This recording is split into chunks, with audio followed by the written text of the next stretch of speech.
Commercial break over. So you're like, yeah, finally. All right, now talk about some Jesus there, fella. So it's going to be good. We're in our series Travel Light. And what do we know? We know that the holiday season brings plenty of extra stuff to worry about, right? There's always, everybody's worrying about what presents to buy, or if that super liberal or super conservative uncle's going to come and be like, hey, how about that impeachment? It's going to be, everybody's worried about, there's plenty of things to worry about. And so what we wanted to do as a church was not add to the things to be thinking about for the holidays, but we wanted to encourage us as a body of believers to let go of some things. Because I don't know if you look at a year, like maybe just all of 2019, or maybe before, we can tend to pick stuff up that it's just extra baggage. It slows us down. It can hold us back.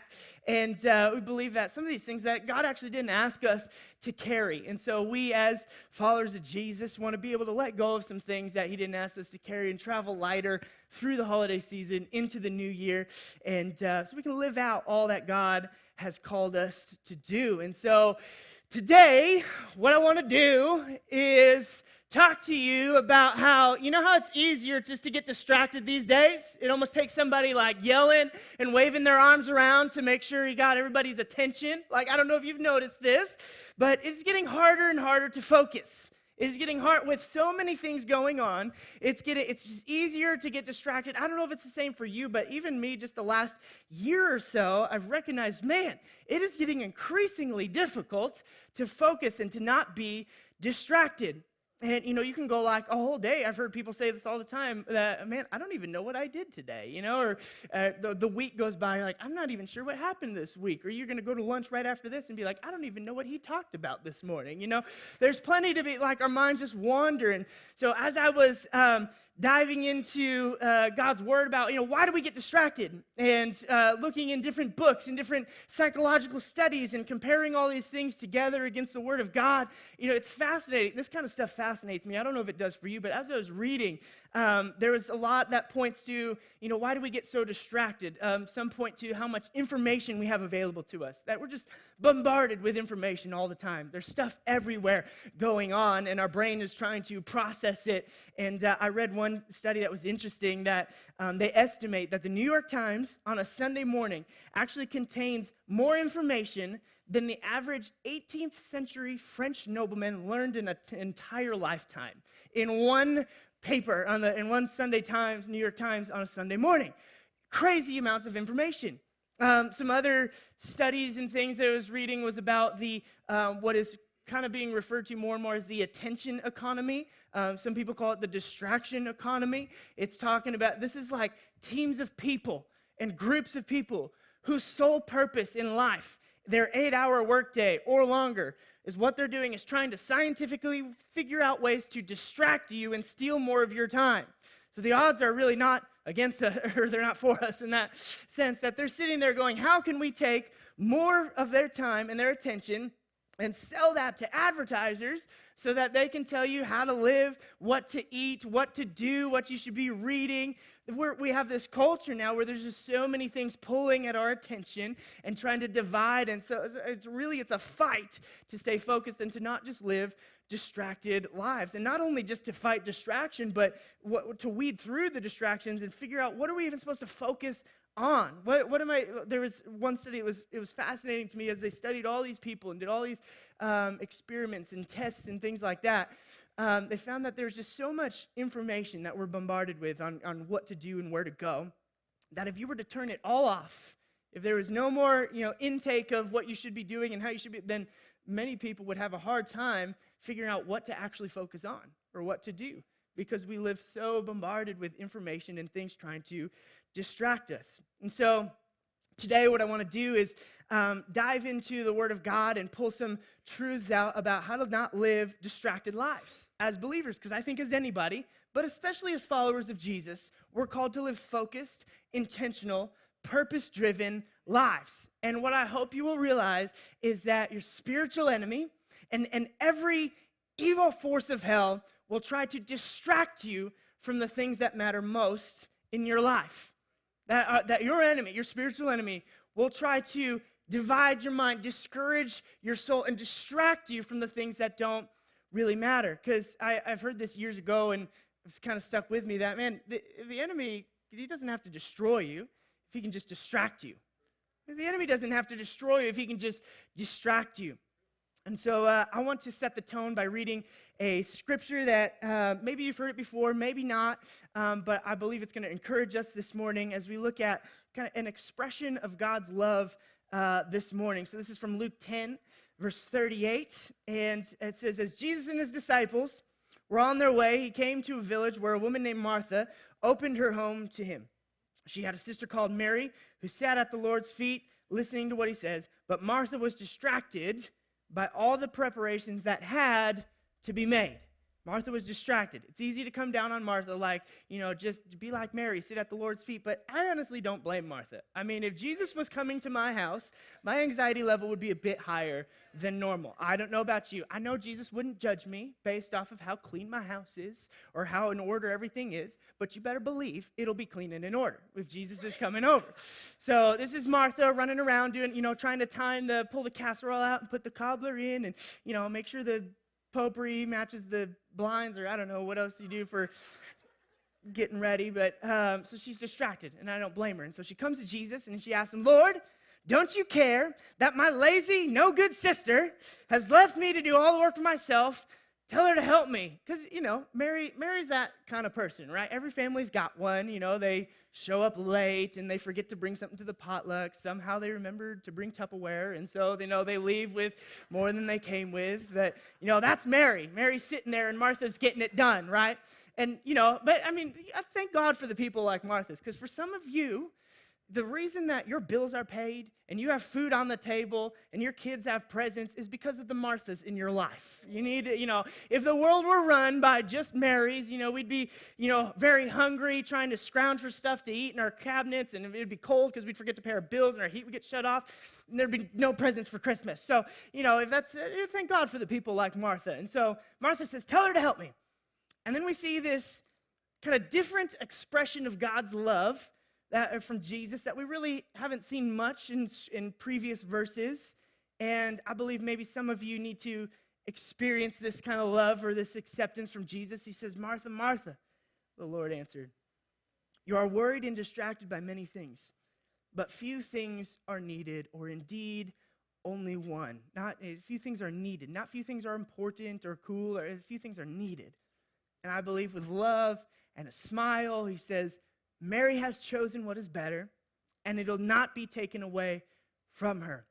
Martha, Martha, can you hear the kind of the compassion and the love? Like, Martha, like, you've got a great heart. Your intentions are good, but, you're distracted by so many, like, oh, ding, I got a new email, and they're relying on me to reply, and I got to upload things to Instagram because my family and friends need to know what we've been up to. That's how they keep track of us. And, oh, look, somebody posted a cat video. I should probably watch that really quick. And this kid, I got to do Christmas shopping and get it all finished because, God knows my spouse doesn't help me with the Christmas shopping. And, I got to run around, and one kid's got to be at soccer, and the other kid's got to be at dance, and I should probably shove food down their throat at some point, so we'll just hit a drive-through maybe, or you know what? No time for that. Let's just check under the seats. Maybe there's some leftover, from the last time, leftover fries or something like that. And what am I going to eat? And what am I going to wear? And, am I living the right way? If I had, do I have enough stuff? If I had more stuff, would it be better? If I had less stuff, would my life be better? And Martha, Martha, you're worried and distracted by so many things, but few things are needed. What's interesting is Martha actually isn't doing anything wrong or bad in this, right? She's doing actually something that is really good. And I think it's those moments that I'm talking about with distraction. Like, because I look around here and, I know many people on different levels. And most people in here this morning, I don't know what second service will be like, but for you guys aren't really the kind of people that's like, well, I should be working, but instead I'm getting distracted over here. Like, that's kind of some basic level distraction we're talking about, or I should be studying, but instead I'm getting distracted or doing this or whatever. The distraction I'm talking about is similar to Martha, because I think when it comes to these distractions in our life, one of the hardest choices in our life, it's not between good and bad, but it's between good and best. And if the enemy if he can't make us bad, then I believe the enemy will distract us from living our life for what is best, for the things that truly matter. So how do we, with God's help, live and choose what is best in our life? If the enemy and Every force of hell wants to distract you from living the life God's called you to live. How do we, with God's strength and his power, focus on what really matters in our life? So I want to give, as we travel into this holiday season, just 3 things to remember. I want to unpack them with you and believe that this will encourage you. And as you kind of what should I focus on? As you look at what are the things that God is calling me to focus on? If everything was turned off and I wasn't being told what to do, what to wear, how to act, how to, whatever, what would I focus on? And it's interesting how when you read the Bible and you read books and you read these studies, I found a lot of these things said the same thing. And that the first thing is to diminish the distractions. Diminish the distractions. Simple thought, but unpack this with me for a moment.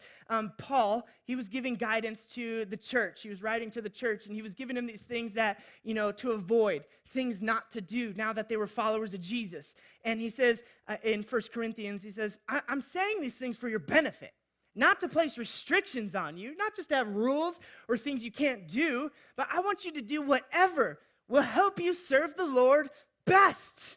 Not accepting the mundane or the normal, but with as few distractions as possible. I believe Paul knew that the enemy wants to distract us from living out our lives and glorifying God by living for what is best. And, I would argue that probably in today's world, what that probably looks like if Paul were writing the church today, he'd probably be talking about probably one of the greatest advancements in our human life ever. But arguably also one of the biggest distractions in our life, God the Father, God the Son, and God the mobile phone, right? Because these little things, somehow, we've survived for thousands of years without them. But now, in a short, not even quite 2 decades, if we put them down, we begin to have anxiety of like, I should probably check that. And, it's fascinating that on average, as I was reading this, talking about distractions, the biggest thing out there right now, everybody talks about your phone and social media and things like that, which we've talked about before. I won't dive into it too much, but on average, what I've read from multiple studies was we can't spend, as Americans, more than 10 minutes without checking our phone. Now, you might be like, that's not me, but that is the average. So if you average out everybody in this room, it will come out to about 10 minutes, about as long as we can go before needing to check our phones. So it's not a bad thing. Heck, we get a lot done. We're productive. We do a lot more than we used to be able to do and can look up a lot more, know a lot more. Maybe it's just not best. And this is what I hope you'll realize today. If you take one thing away today, as you're traveling into this holiday season with plenty going on, plenty happening, is that I hope you'll realize that your life is too valuable and your calling is too great and your God is too good to live your life distracted by things that don't matter. Your life is too valuable. Your calling, the things God has placed inside of you, is too great, and your God is too good. The God that you live for and serve is too good to live your life distracted by many things. I love how actually Solomon wrote it in Proverbs 5:8. He's giving the example of an immoral woman. He says, stay away from her. Don't go near the door of her house. He doesn't say, invite her out for a quick drink as friends. We want to diminish these distractions, right? He's like, just stay away. He's giving this example. He doesn't say, go hang out in the back seat of your car, pray truth or dare, and then maybe pray a little bit. He says, no, diminish the distractions, like get far away. 2020 might be the year where we just got to say, you know what? Enough is enough. My life is too valuable to be distracted by whatever it is for you. Maybe some of you need to take some time to maybe cancel Netflix for a little bit because it is impacting the way that you are living. And it's funny to talk about because it sounds so silly when you talk about it, like it shouldn't be that big of a deal. But that is the world we live in. Some of you might need to just delete some distracting apps for a little bit. Like you wonder maybe why some relationships with God aren't maybe as good as they used to be because, hang on one second. Those relationships that you have with others. I probably just broke my phone. But maybe you need to even just turn off notifications for a little bit. Or maybe 2020 is the year where you cancel things like ESPN. Or maybe you need to press delete on some relationships in your life, some things that are distracting you. And I'm not talking about, as followers of Jesus, we love everybody and we're kind to everybody. But those close relationships that can hold you back and distract you. There's something in your life that I believe if you push delete on it, then you let God upgrade it. Maybe there's a relationship, I wasn't going to go this route, but maybe that's for somebody. There's a relationship in your life that you're holding on to, and it's holding you back, and if you just delete that, God would upgrade it. That there's somebody, maybe it's a friend, a family member, a boyfriend, a girlfriend that you've been holding on to, and you're like, oh, but if you would just delete the distractions, eliminate the distractions, distance yourself from the distractions. Probably made a lot of boyfriends nervous there for a moment, but it's a fight to focus. But it's worth the fight. Distance yourself from the distractions. The second thing is we're going to focus on what's important. We're going to ask God by his power to focus on what is important as we're just diminishing those distractions in our life, those things that, and oftentimes it's not a bad thing. It's just the thing that's like, yeah, maybe that does take a little bit too much of my time. We're going to diminish those and then focus on what's important. I love the words of Solomon again in Proverbs. He says, set your gaze on the path before you, and with fixed purpose, look straight ahead, ignore life's distractions. Man, I think this is exactly what Peter learned when he was in the boat. Some of you heard this story, but let it sink in a little bit this morning as we're talking about distractions. Peter's in the boat. He sees Jesus walking on water, and he says, is that you, Jesus? And Jesus, all holy, is like, it is I. And he's like, all right, I'm going to come out to you. And so he gets out, and with fixed purpose, he begins one step at a time to walk towards Jesus, and with keeping his gaze on him. And then he looks around at the wind, and he looks around at the waves, and he begins to sink as he takes his eyes off Jesus. Can you let this sink in just a little bit for you this morning? Maybe you feel like you're sinking. You feel like you're constantly behind, like you don't quite measure up, or there's always something more. You just have this feeling like you're always sinking a little bit. Could it be that maybe we're looking at the wind and looking at the waves, and we've taken our eyes a little bit off of Jesus? As followers of Jesus, we have to have fixed purpose, fixed focus on what really matters. Focusing on Jesus first. Just like it says in Matthew, seek first his kingdom and his righteousness. That's what we're doing here on a Sunday morning. We get together and we're aligning our week, saying, God, we're here to worship you, be encouraged by your word. And God, I pray we'd carry this into the week. First part of the week, first part of the day, man, don't roll over and be scrolling through whatever it is you scroll through. First part of your day, say, you know what, God, thank you for a new day. I pray that you would use me for your glory today. Lining yourself, fixing your focus on Jesus. Whenever the first of the year, I'm going to encourage you, we're going to share more soon about kicking off the year with a fast and fasting and putting some things aside for a moment and say, God, you know what, for the first part of the year, I'm going to focus on you and worship you and pray. And I believe that with eyes focused on, like, when your eyes are focused on Jesus, here's what happens. You never just wander into righteousness, right? You don't just kind of fall into the glory of God or just stumble into effectiveness, right? It's how you do it with fixed purpose.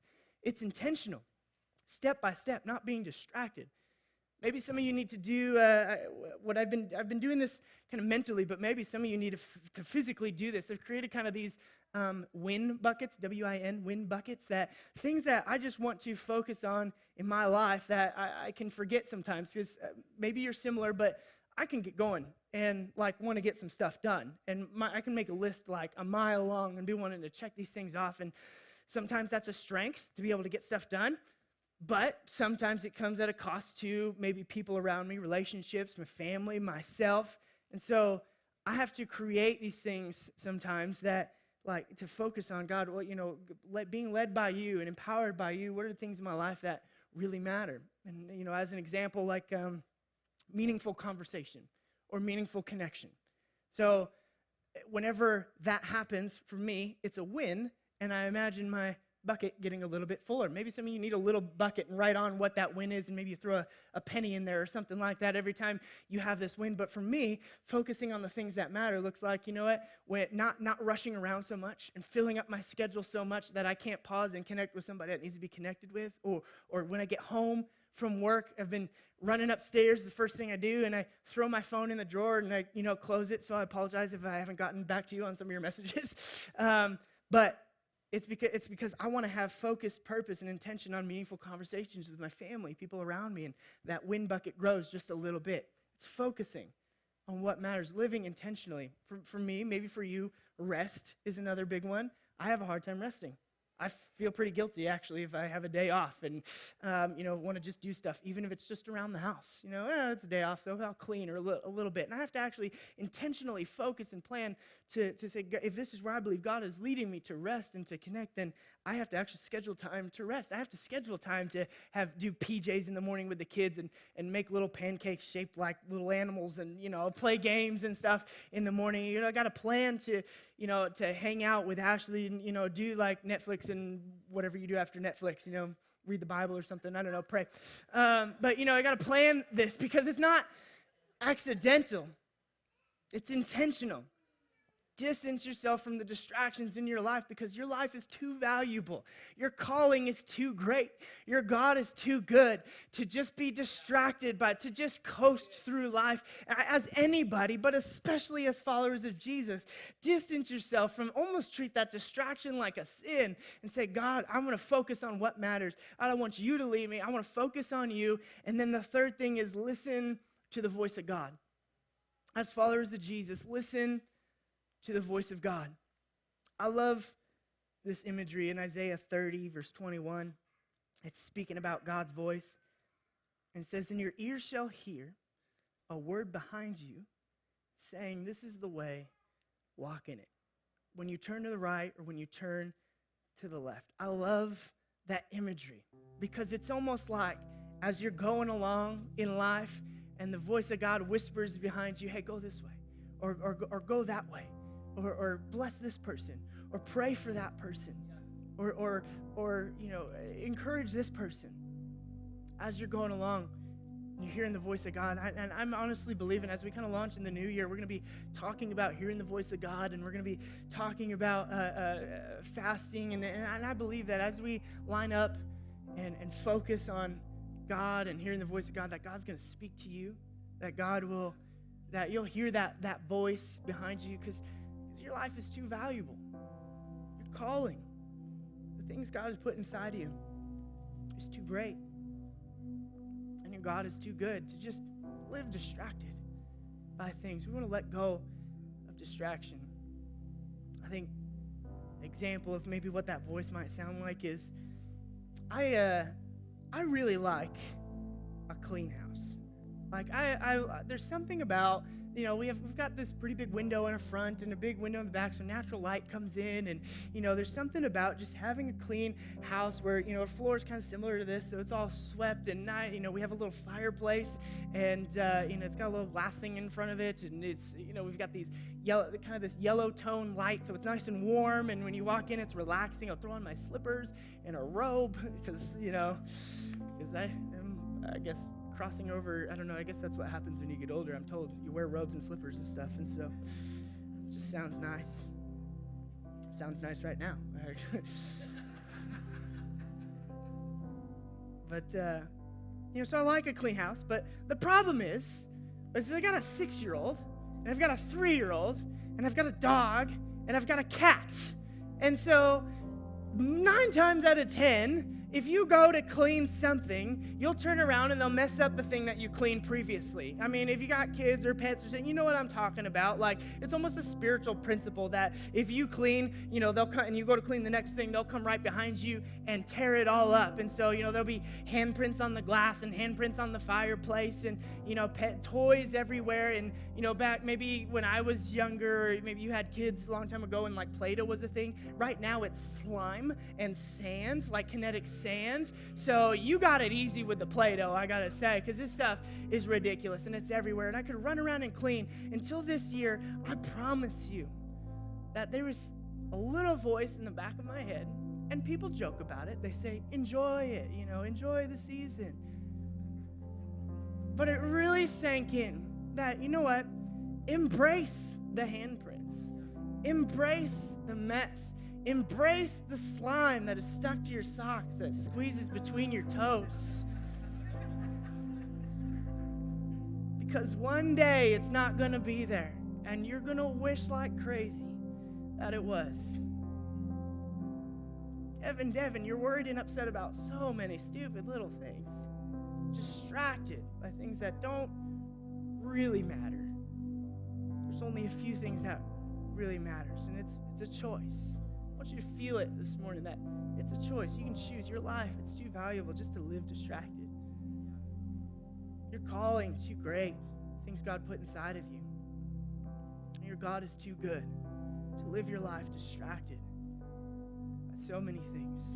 You want to let go of distraction. Travel a little bit lighter. Maybe that email can wait, or you can check the score later, or whatever it is. But your life is too valuable. That's the one thing I hope you'll take away today, that your life is just too valuable just to live distracted, just to coast. The things God put inside of you too great.